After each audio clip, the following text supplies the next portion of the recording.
Have you ever found yourself in a meeting, your mind racing with ideas, yet you're the one saying the very least? You observe the discussion, connect the dots everyone else is missing, and formulate the perfect solution, all while the conversation moves on without you. It's a common experience for many, feeling like a silent observer in a world that never stops talking. In our culture, we often celebrate the loudest voice in the room, assuming they hold the most value. We've been taught that contribution is measured in decibels and that quick responses equal high intelligence. Silence, on the other hand, is frequently misinterpreted. It's seen as disinterest, a lack of confidence, or even a void of ideas. People might wonder if you're shy, upset, or simply not engaged. They might ask, "What's wrong?" when in reality, everything is right. In fact, everything inside your mind is operating at maximum capacity. But what if this common perception is completely backwards? What if being quiet isn't a sign of emptiness, but of depth? This brings us to a counterintuitive truth. The loudest person in the room is not always the most influential. Often, true power lies not in speaking, but in thinking. It's found in the pause, in the observation, and in the carefully chosen words that finally break the silence. What if your quiet nature isn't a flaw to be fixed, but a sophisticated mental operating system? This is not just a possibility, it's a psychological reality. If you've ever felt misunderstood for your quiet nature, this video is for you. You're not antisocial, you're selectively social, preferring depth over breadth in your connections. You're not unintelligent, you're a deep processor, valuing accuracy over speed. Today, we're going to dismantle these old myths and replace them with empowering truths. We will dive deep into the hidden psychology of people who don't talk much, moving past simple labels like introvert to uncover the sophisticated mechanics at play. I'm going to give you a clear, structured framework to understand this trait, not as a social handicap, but as a set of unique strengths. We will explore 4 fundamental psychological reasons behind a quiet disposition. First, we'll look at the concept of deep information processing and why your mind works like a powerful data center. Second, we'll investigate social energy economics, revealing the surprising science behind the social battery.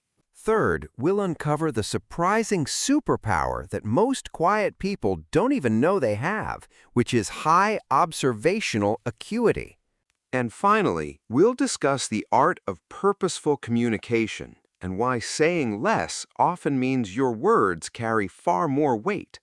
By the end of this video, you won't just feel understood, you will feel empowered. And stick around because after we explore the why, I'll give you a practical toolkit with tips for both quiet individuals and the more talkative people who want to better connect with them. You'll leave with a new language to describe your own experience and a new appreciation for the power of quiet. So, what's the first major reason some people are quieter than others? It all starts with how their minds handle information, a concept we can call deep information processing. Think of it as the difference between surface-level and deep-level thinking.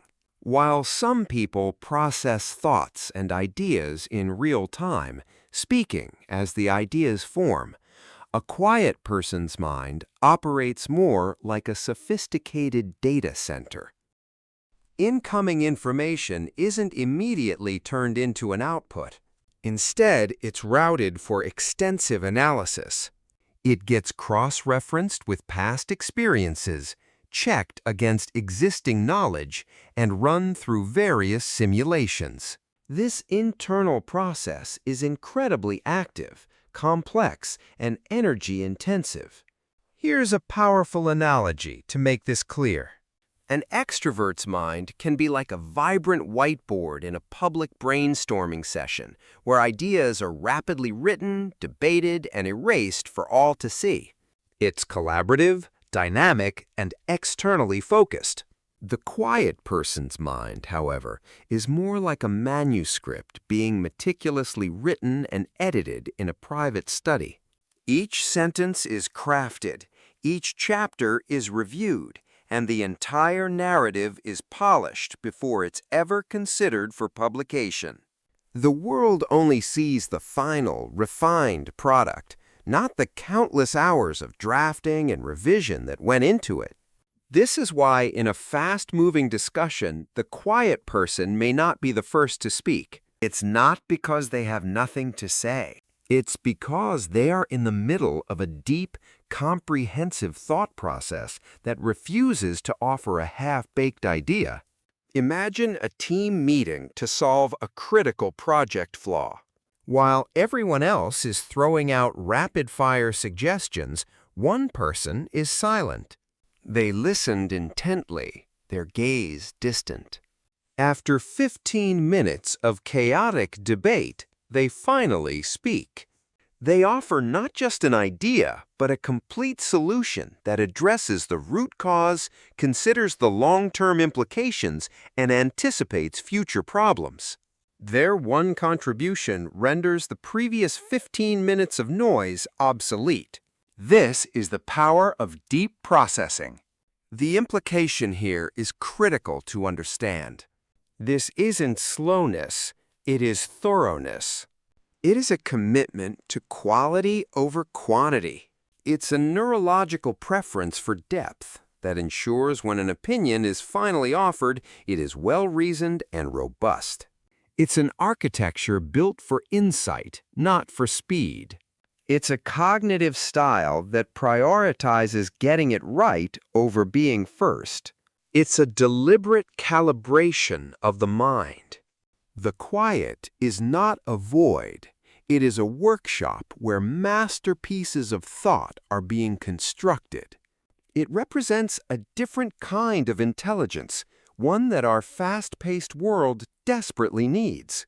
The silence is the sound of thinking. It's a mark of intellectual rigor. It's a sign that something significant is being formulated internally.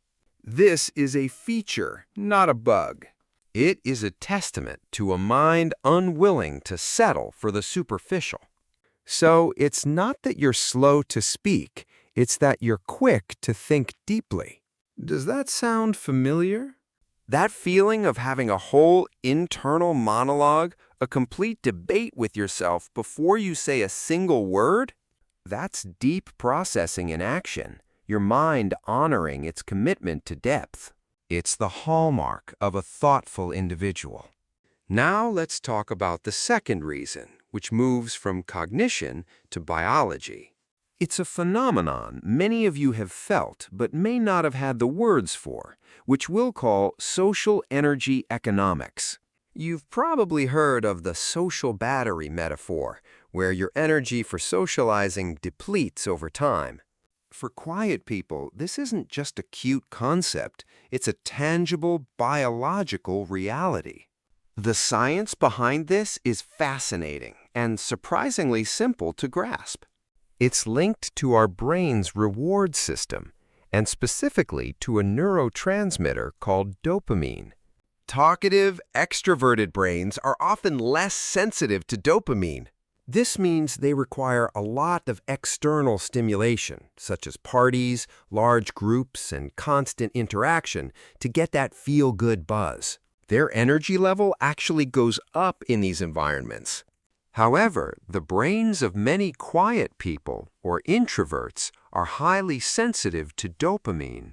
Think of it like a stereo system where the volume knob is incredibly responsive. A small turn creates a big sound.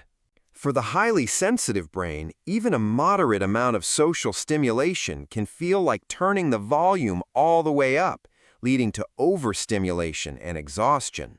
It's not that they dislike people, it's that the input from social settings can be neurologically overwhelming.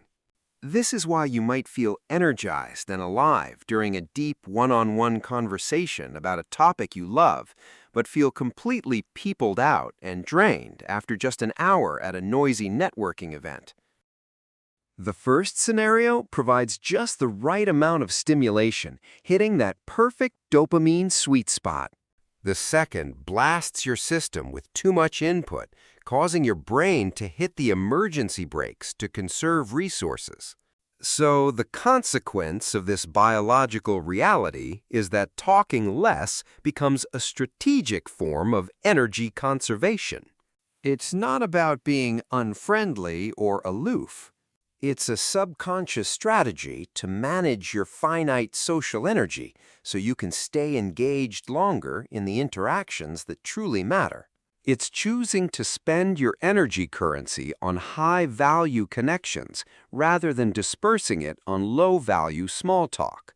This biological truth is incredibly validating. It means your need for alone time to recharge isn't a personality flaw. It's a biological necessity, like sleeping or eating. It's your nervous system resetting itself.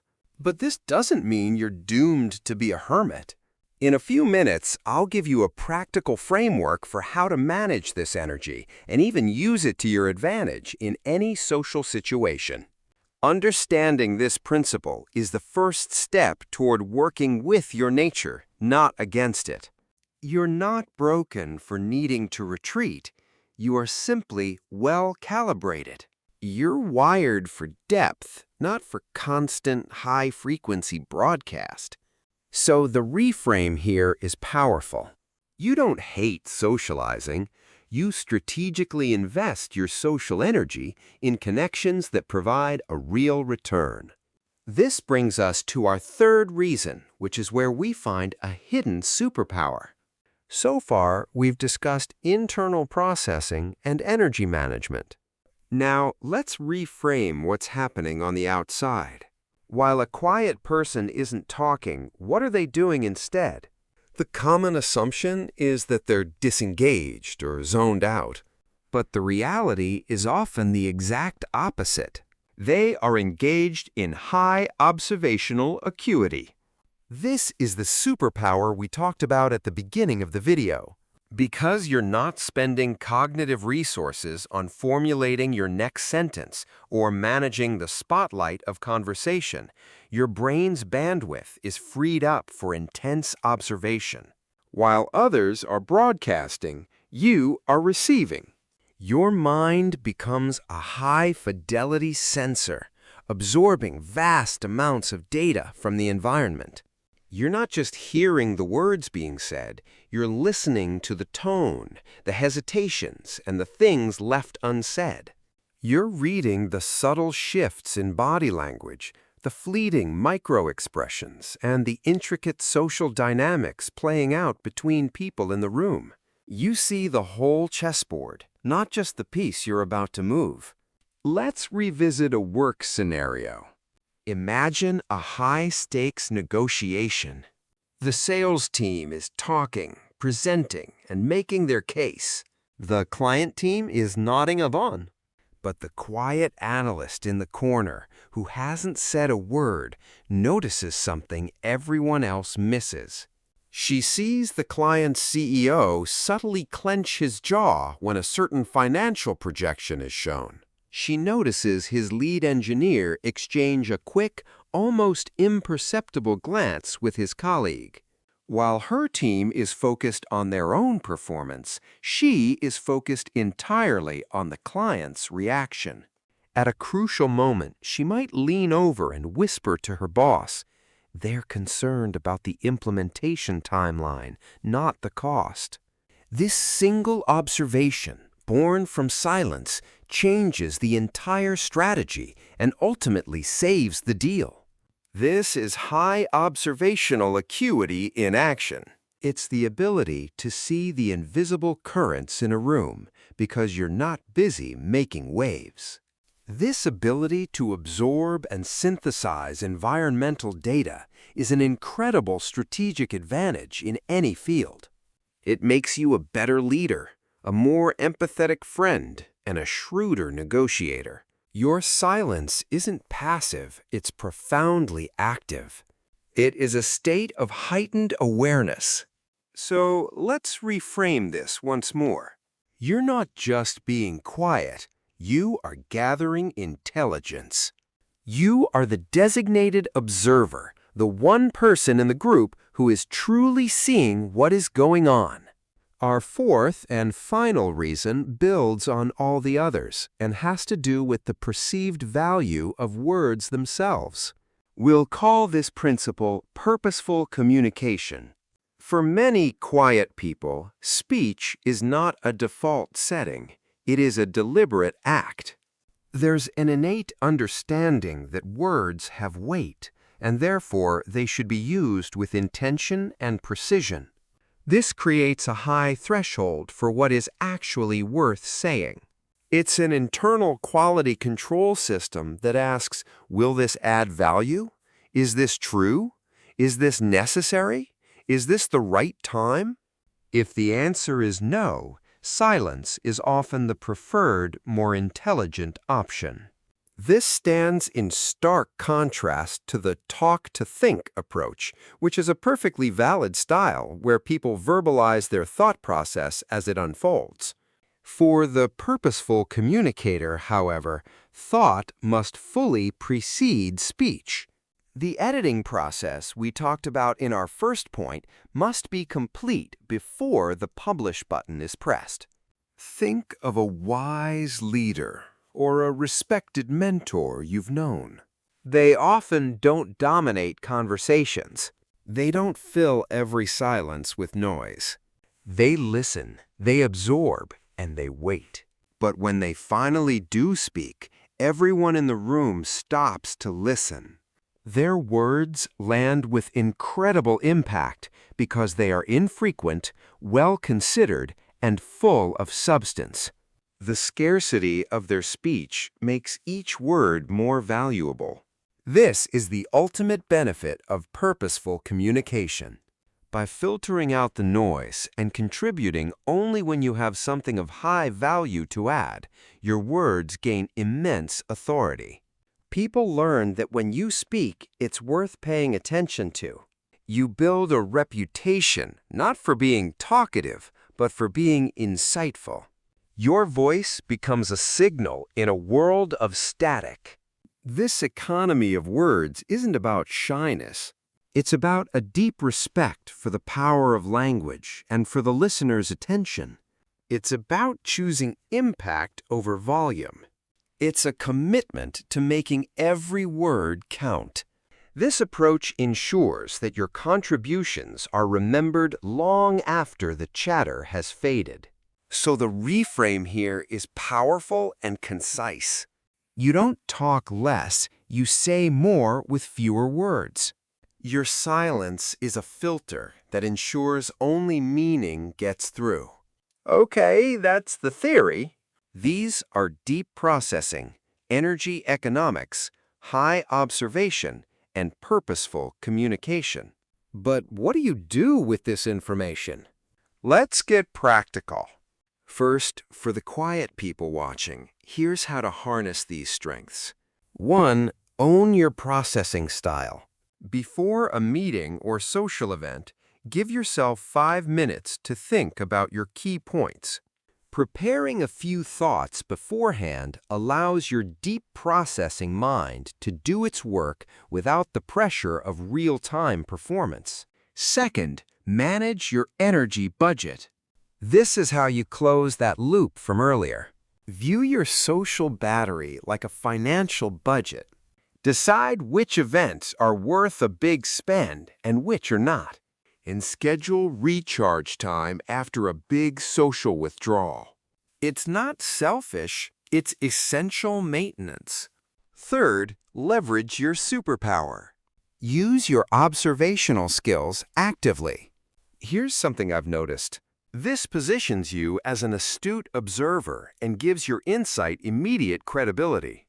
Now, here is some advice for the more talkative, extroverted people watching who want to better connect with the quiet individuals in your life. First, create space. After you ask a question, especially an open-ended one, learn to wait. Mentally count up to 7. That silence you find uncomfortable is the space a quiet person needs to finish their internal manuscript and offer you a thoughtful answer. Second, value different forms of contribution. Recognize that a quiet colleague might provide their best insights in a follow-up email rather than in a chaotic meeting. Invite written feedback and value it just as highly as verbal input. And third, don't put them on the spot by saying, "You've been quiet, what do you think?"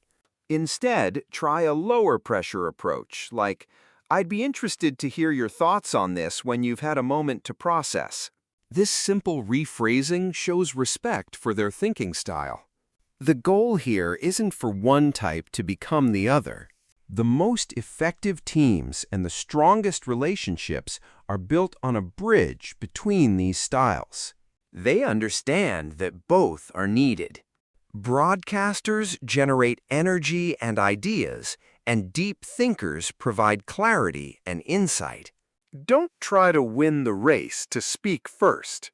Win the race to have the most impact. If these ideas about deep thinking, self-understanding, and harnessing your true nature resonate with you, consider subscribing.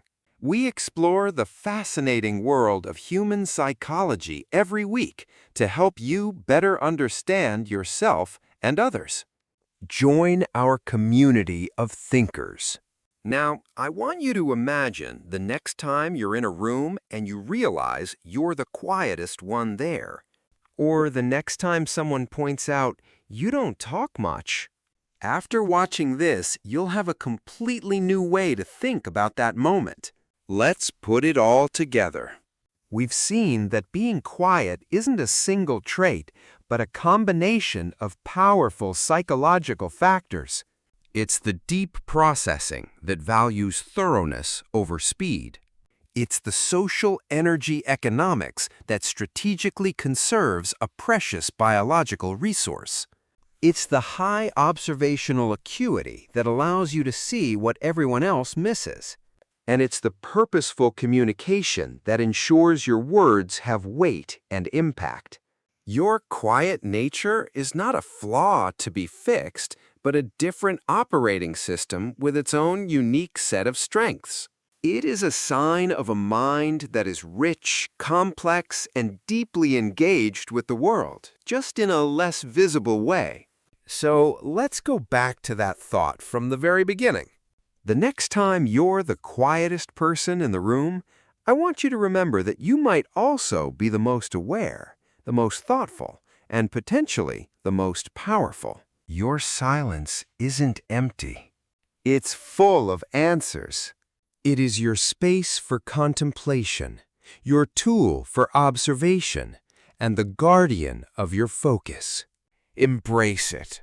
You are not a wallflower. You are a watchtower. Your value is not determined by the volume of your voice, but by the depth of your thoughts. I hope this has been validating and empowering for you. Now I want to hear from you. Which of these 4 reasons resonated with you the most? The deep processor, the energy economist, the observer, or the purposeful communicator? Let me know in the comments below. I genuinely love to read your experiences.